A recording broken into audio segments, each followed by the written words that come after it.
right, we're checking out the only game we're putting ridiculous records against. GTA is like putting a cheese grater against my sanity. It's GTA. So my board creators wanted me to try and complete a bunch of weird records, and so it's time for a brand new challenge. All throughout, there are a bunch of world record challenges that I'm supposed to try and beat. Some of these involve backflipping a motorcycle through a flaming hoop on a train. Some of them involve high diving through a pool ring, or even skydiving through helicopter blades. Either way, it's not my job to question how legit these records are. It's just my job to complete them, so let's do this. Okay, so for our warm-up here, it says be the first person to skydive through helicopter rotating blades. Okay, so here's how they say I have to do this.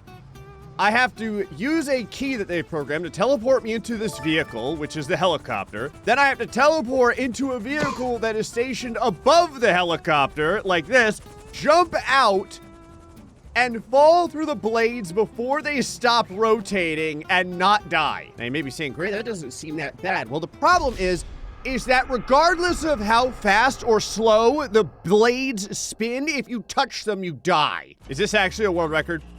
Like, am I doing this for a reason? Or is this just torture? Oh, God. I've said this before. I'm not the type of person that's good at GTA. I'm just the type of person that's prepared to endure more pain in GTA. How many times will I get delicatessen salamied by blades? As many times as it takes, baby. I have to ask as I jump out of this car for like the 30th time. This is possible, right? Like someone tested this, right? I feel like this is that instance where you smash your head against the wall and the wall doesn't crumble. You just, oh my God. Okay.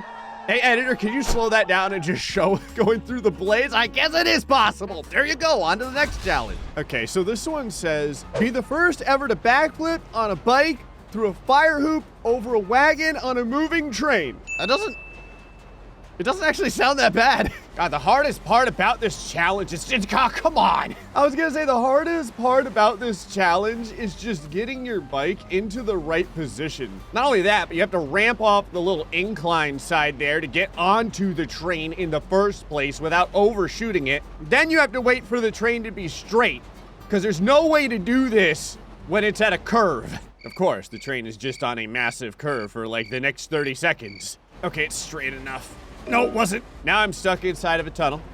Can't do it in here because I'll just hit my head on the top of the non-existent see-through tunnel. No joke, the hardest part about this entire challenge is finding a place where you can legitimately do the action without something getting in the way. Maybe saying to yourself, Gray, did you somehow screw up and get murdered by the train? Yep, sure did. Several attempts later. Hit the throttle. Pull back the tire, and there you go. Okay, on to the next challenge. This says, get the longest no-scope of a flying bird from a heavy sniper rifle. It has to be at least 80 meters. So, I'm not gonna lie, I don't no-scope the heavy sniper rifle. I can barely hit things using the scope on the heavy sniper rifle, so I have no idea where the hitbox is on any of these birds. Now, while I repeatedly miss, I will mention that in order to gauge the distance, they have given me a ruler prop. Each ruler prop is 10 meters, and so we can find out how far we get once we slap those down. First, though, I actually need to legitimately, hit a bird. Is this sniper rifle defective? Hold on, I need someone to test this on. Hey, excuse me. Are you feeling the bullets? Do you have to lead these things, or? I feel like I'm dealing with bullet drop here. So how high do you need to shoot these for the drop? How about like, I don't know. What? I think that bird spawned out of the distance. I thought I killed him. I want to see, there we go. Okay, I got the red indicator. So from this position, let's find out how many meters that bird fell. You have no idea what a painstaking annoyance this was to have to build. So here's the ruler. And then I had to determine exactly where the bird dropped, so I needed to build the ruler straight down after I found it.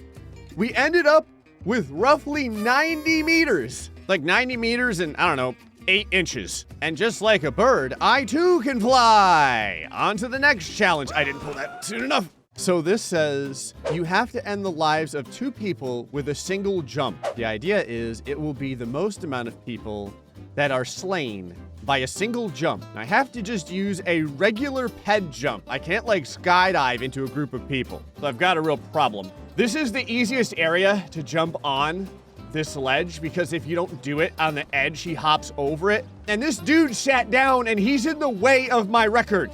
I need you to, there. So go away. Oh God, now he leaves. Great, do not sit back down on that ledge. I swear to God. Stop looking at the ledge. Oh, now I climb up on the ledge. Whatever. This is a long, delicate process to make sure that I can jump directly. I didn't do anything. So I fell off the ledge. So that means it's time to just do my leg exercises, I guess. Oh, does this work? Hey! Hold on. And then I just miss. How about if I just jump from ground level? Well, it worked. Okay, 2 people down. On to the next challenge. This says you have to parachute landing on the smallest area in the game, 1 square centimeter. Now, in case you're wondering where they want me to skydive on top of, it's that.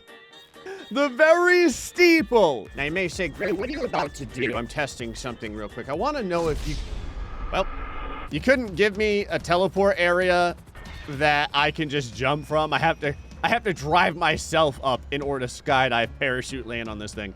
So I have parachute landed on all kinds of stuff. I just have to find out exactly where the hitbox on this thing is without having the steeple go up my rectum. And that is not it. Ow. Oh, God. Oh! I have a feeling I'm going to be seeing the wasted screen a lot today. Well, I way over-exaggerated that jump. This is like a matter of pure precision.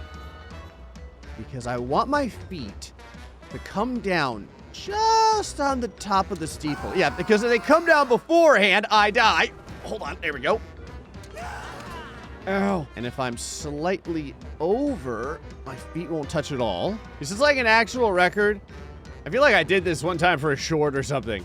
Is this a real thing? Am I just going to be like equaling my own record?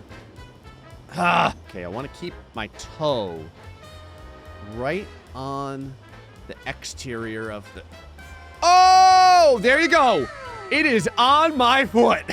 That's why you don't skip Arch Foot Day. All right, on to the next challenge. Although beforehand, I see someone that wants to win the Publisher's Clearinghouse. I way overshot that dude. I should have thrown my body downwards so much faster. I missed him by like 25 feet. This is called the highest dive through a beach ring. 33 meters. Did someone do 32 meters? So again, we have the ruler. I think it's supposed to be 30 meters, but because the dock is out of the water, it's like an extra 3 meters. There is our float. Now, there is a very specific way this challenge works. The character will not dive if the prop is registered beneath them. They'll go into a ragdoll. So what they've done is they've made it so that the pool ring teleports every... Whoa, my... It teleports every few seconds so that you can get a dive animation off. That was insane. I think that's the first time I have, like, one-tried something that ridiculous in all my GTA time. This one says, end the most amount of people with 1 single bullet. And the number has to be 69, of course. So what was determined for this is a lot of people try and use an RPG, I guess, to explode as many people as possible. And they haven't gotten 69.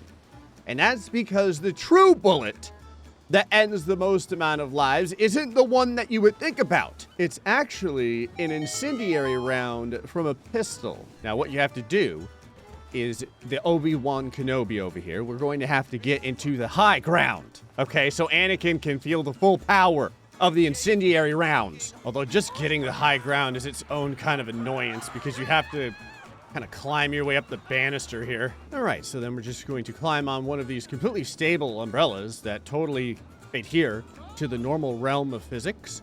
Now that we're high enough, all you have to do is shoot in the middle. Grab your heavy revolver, America. Load up the incendiary rounds and... Okay, so if this works the way they said it would... Wow. I mean, I've never seen it happen before, but I guess it totally works. There you go, 69 down with 1 bullet. Now, don't let it be said I'm not the pinnacle of safety, okay? I'm putting out the fire. I'm not just gonna leave it here so that the people on the boardwalk all catch on a blaze, all right? The only problem is when you spawn so many peds in GTA, it ends up breaking the game, and I think the fire is now here permanently. Put some ice on it, you'll be fine. After the fire successfully went out, due to nothing I did, probably just due to glitching, I've decided to clean up the area. I would hate to leave the bodies just laying around while families are trying to have a good day at the beach. Imagine trying to go for a corn dog with your child, and all of a sudden, little Tom Hardy trips over a clown body, okay? And sprains his ankle. No one wants that. That would be very unfortunate. It is unbelievably hard to pick up a clown with a bulldozer. I had no idea. They just phase right through it. It could also be because I've broken the game with them. Anyway, on to the next record. This says you must slay the most amount of people with one kick or punch. Now, fortunately, we did do a short on this. In case you're wondering what the number of people you can slay with one punch is, the answer is 4. Now, for some reason, all of these individuals on top of these towers are metabolically linked. Why? I don't know. But what happens is, if you punch anyone up here, everyone dies. Just for no reason. Everyone in one shot. I will now demonstrate. Hold on, I'm just waiting for her to complete her stretches, okay? It's like swimming. You know how you can't swim an hour after you've eaten or something like that? You can't die until you're done with your yoga stretches. Okay, I've waited long enough. There you go. 4 down with 1 kick. And then finally, this says you must exceed the highest top speed done utilizing mods. Apparently, I need to get above 62,578 miles an hour. They have programmed me away, I assume, to do so, or the cellular structure of my body is gonna tear apart. How fast was that? I don't even know. Okay, so I could tell that was only like tens of thousands of miles per hour, so that's not at all fast enough. The other thing is, I'm pretty sure that I went forward and somehow I teleported behind the area. Maybe I just went around the planet so fast that I ended back where I started. All right, how about now? I like how the car doesn't really move. It just kind of levitates. Oh, there goes my tires. Oh, what did that say? 600 something thousand miles an hour? Hold on, we're gonna do this one more time and freeze it on the actual mile per hour. All right, we're lined up and 621,399 miles an hour. And I have left the universe. Well, they gave me record challenges to beat, and I beat myself to death trying to beat them. Anyway, folks, hope you enjoyed this episode of GTA. Till next time, stay foxy, much love.